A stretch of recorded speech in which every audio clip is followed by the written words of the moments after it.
আমার বর আমাকে কদিন ধরেই বলছে একটু মোমো বানাও না। আর বর যখন আবদার করেছে তো বরের আবদার রাখতেই হবে, তাই আজ মোমো বানিয়েই ফেললাম। আমি এখানে পেঁয়াজ পাতা নিয়েছি, বাঁধাকপি নিয়েছি, পেঁয়াজ আর নিয়েছি রসুন আর আদা, সব চপিং করে কেটে নিয়েছি।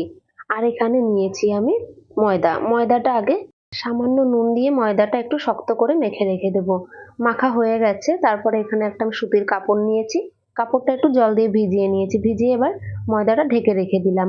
আর এখানে আমি কড়াইতে তেল বসিয়ে দিয়েছি, তেলটা গরম হবে, সাদা তেল নিয়েছি।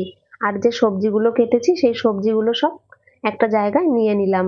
আর এখানে চিকেন নিয়েছি, চিকেনটা আমি পেস্ট করে নিয়েছি, তোমরা চাইলে কিমা করেও নিতে পারো। আর এখানে স্বাদ মতো নুন দিলাম, সামান্য গোলমরিচ গুঁড়ো দিলাম, 1 চামচ ভিনিগার আর 1 চামচ সয়া সস। আমি দুটো কাঁচা লঙ্কা কুচি দিয়েছি, সেটা তোমাদের দেখানো হয়নি। এবারে ভালো করে মেখে নিয়েছি। আর যে তেলটা গরম করেছি সেই তেলটা এবারে দিয়ে আবারও ভালো করে চামচ দিয়ে মেখে নেব। তেলটা একটু কমই দিয়েছি, কারণ বাড়িতে বানাবো আর আমরা নিজেরাই খাবো, তো তেলটা যতটা কম খাওয়া যায় ততই ভালো। আর তেলটা একটু বেশি হলে মোমোর ভিতরটা একটু জুসালো হয়, তো আমি অল্প তেলেই বানিয়ে নিলাম। আর মোমোগুলো আমি সব বানিয়ে নিয়েছি, তোমাদেরকে আর দেখানো হয়নি। আমি খুব ভালো মোমোর শেপ দিতে পারি না, তাও যেটুখানি পেরেছি করে নিয়েছি।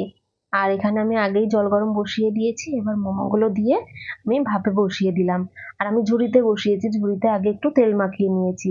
এবার আমি 10 মিনিটের জন্য মোমোটা ভাপে বসিয়ে দিলাম। আর এখানে চাটনি বসাবো, তো চাটনি তো লাগবেই মোমোর সঙ্গে, তাই এখানে আমি 4টে টমেটো নিয়েছি, রসুন আর কাঁচা লঙ্কা, শুকনো লঙ্কা সবগুলো দিয়ে আমি সিদ্ধ করে নিলাম। এবারে পেস্ট করে নেব। আর এখানে আমি কড়াই বসিয়ে দিয়েছি চাটনির জন্য, আর দিয়েছি 3 চামচ মতো সাদা তেল।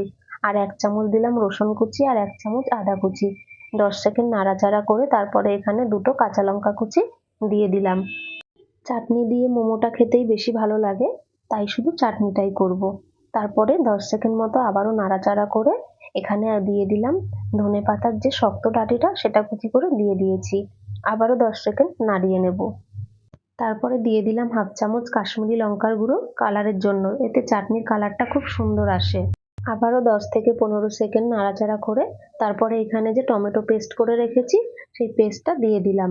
আর দিয়ে দিলাম মিক্সারটা ধুয়ে সামান্য পরিমাণে জল। এবারে জল দিয়ে ভালো করে মশলাটা আবার নাড়াচাড়া করে নেব। এই চাটনিটা বানাতে অন্তত 15 থেকে 20 মিনিট টাইম লাগে। আর চাটনিটা করার সময় অবশ্যই ঢেকে চাটনিটা করতে হবে, না হলে খুব চেটকাবে। তারপরে দিয়ে দিলাম স্বাদ মতো নুন, নুনটা দিয়ে ভালো করে মিশিয়ে দেব। এই চাটনিটা খেতে অসাধারণ হয়। আর এই চাটনিটা বানাচ্ছে আমার বর, ওই চাটনিটা খুবই সুন্দর বানায়, একবার তোমরা বাড়িতে বানিয়ে দেখো, খুব ভালো হয় খেতে।